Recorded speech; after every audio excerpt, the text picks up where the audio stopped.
کافی ہو چکی ہے۔ صاحبین کی طبیعت کا لحاظ کرنا ہمارے لیے ضروری ہے، جو دور دراز سے سفر کرتے ہوئے آپ کی محبت میں تشریف لائے۔ بیداری کا ثبوت ہے۔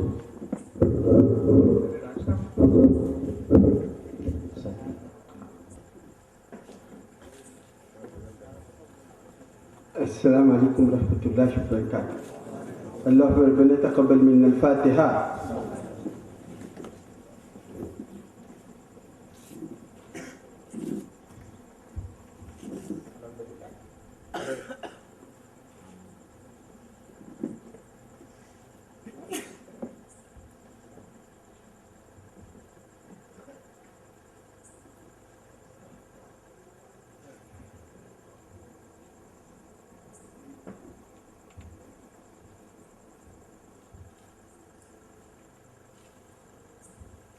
ان اللہ وملائکتہ یصلون علی النبی یا ایھا الذین آمنوا صلوا علیہ وسلموا تسلیما۔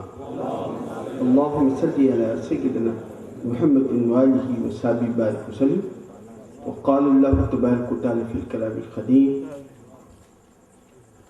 لقد جاءکم رسول من انفسکم عزیز علیہ ما عنتم حریص علیکم بالمؤمنین رؤوف رحیم۔ فإن تولوا فقل حسبی اللہ لا الہ الا هو علیہ توکلت وهو رب العرش العظیم فی الآخر۔ حضرات کرام،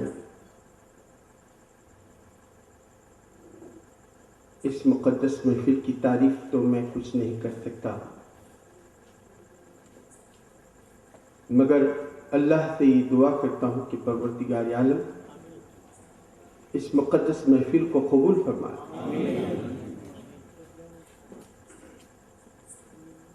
اور اللہ پاک کی رحمت کی نظر اس محفل پر پڑ جائے۔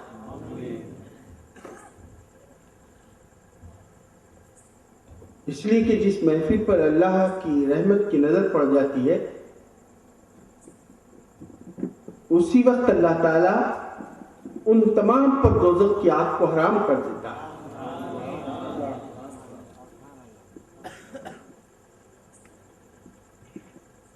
تو اس مقدس محفل کی یہ شان ہے کہ میں سمجھتا ہوں کہ سب جنتیوں اور جنت والوں کی محفل ہے۔ اللہ اپنے کرم سے ہم تمام سرکار دو عالم صلی اللہ علیہ وسلم کے نالین برداروں کو اپنے فضل میں رکھ کر، اس کی رحمت کی نظر ڈال کر، ہمارے جو قرآن کو حفظ کر رہے ہیں، شاہ عبدالحق محدث دہلوی رحمۃ اللہ علیہ نے تفسیر عزیزی میں ایک بات لکھی ہے: بچے کا حفظ اس وقت تک پورا نہیں ہوتا جب تک کہ حضور صلی اللہ علیہ وسلم کا ہاتھ اس کے سینے کو نہیں لگتا۔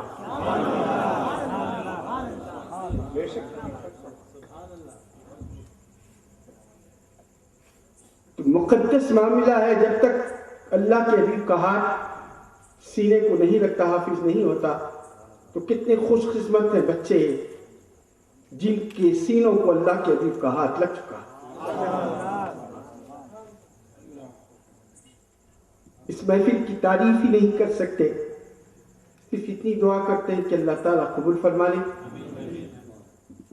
اور ہم سارے جہاں کے مسلمانوں کی جان و مال کی حفاظت فرما کر ہم کو اللہ اور اس کے حبیب کے بتائے ہوئے راستوں پر چلنے کی توفیق عطا فرما۔ وقت زیادہ ہو چکا ہے، میں صرف حضرت قبلہ سے معروضہ کروں گا کہ میں میرا وقت حضرت قبلہ کو دیتے ہوئے ان کے پیارے پیارے الفاظوں کو سن کر اللہ مجھے اور آپ کو توفیق کے لیے دعا کروں گا، اور اللہ سے امید رکھتے ہیں کہ پروردگار عالم اس محفل کو قبول فرما لے۔ میرے بزرگ دوستو، شاہ صاحب نے لکھا ہے، اگر اللہ کی نظر کرم اس محفل پر ہو جاتی ہے تو کل قیامت کے دن دیکھنے والے آنکھیں دیکھیں گے کہ پروردگار عالم ہم کو اسی طرح آسمانوں پر ہم اسی طرح بیٹھے ہوئے ہوں گے، میں بولتا ہوا رہوں گا اور حضرت صاحب میرے بازو رہیں گے، اور آپ حضرات سنتے رہیں گے. اسی طرح کا میرے بزرگ دوستو اللہ تعالیٰ آسمانوں پر انعقاد فرمائے گا. اسی اتنی امید رکھتے ہیں کہ ایسی محفل ہم کو نواز دے اور یہ ہمارا ذکر زمین آسمانوں پر بھی ہو جائے.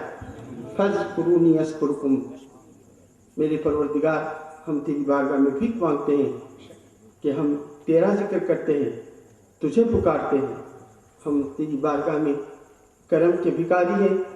کرم کے ساتھ اس محفل کو قبول فرما لے اور اس محفل کی انعقاد میں جن جن حضرات نے بالخصوص حافظ حضرت ابراہیم صاحب قبلہ مدث اللہ العالی اور حضرت سید یوسف ہادی قادری مدث اللہ العالی, ان حضرات نے کوشش کر ہم کو یہاں جمع کرنے کی کوشش کی. ہم یہاں جمع ہو کر تیرے اور تیرے حبیب پاک کا ذکر سکینے ہمارے دلوں میں اس ذکر کو پہنچا کر ہماری زندگیاں تابناک کر دے اور ہمارے گھروں کو آباد فرما دے.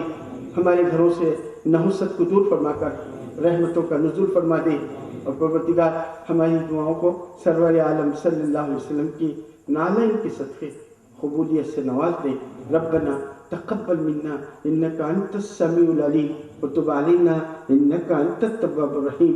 سمعنا واطعنا غفرانك ربنا واليك المصير. صلى الله تعالى على خير خلقه محمد وآله وصحبه وبارك وسلم.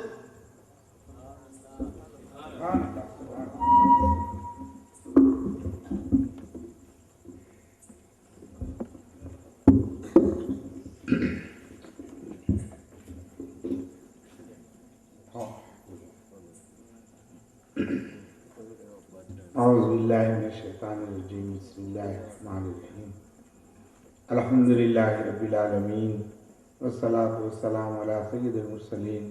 اما بعد فقد قال اللہ تعالی فی القرآن المجید ان اللہ وملائکته یصلون علی النبی یا ایھا الذین آمنوا صلوا علیہ وسلموا تسلیما. اللہم صل علی سیدنا محمد وعلی آل سیدنا محمد وبارک وسلم.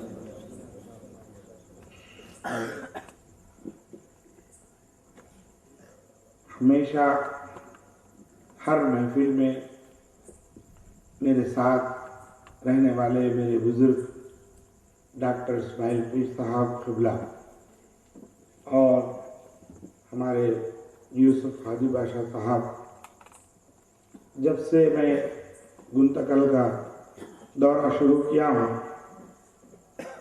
یہ حضرات ہی ہے جو اس محفل میں ہمیشہ ساتھ دیتے ہیں اور اس محفل کو کامیاب بناتے ہیں. میں ان کا بہت ہی مشکور ہوں اور تہہ دل سے شکریہ ادا کرتا ہوں کہ صرف میرے یہاں آنے کی اطلاع پاتے ہی ڈاکٹر صاحب بھی جو ہے یہاں تشریف لاتے ہیں اور اس محفل کو کامیاب بناتے ہیں.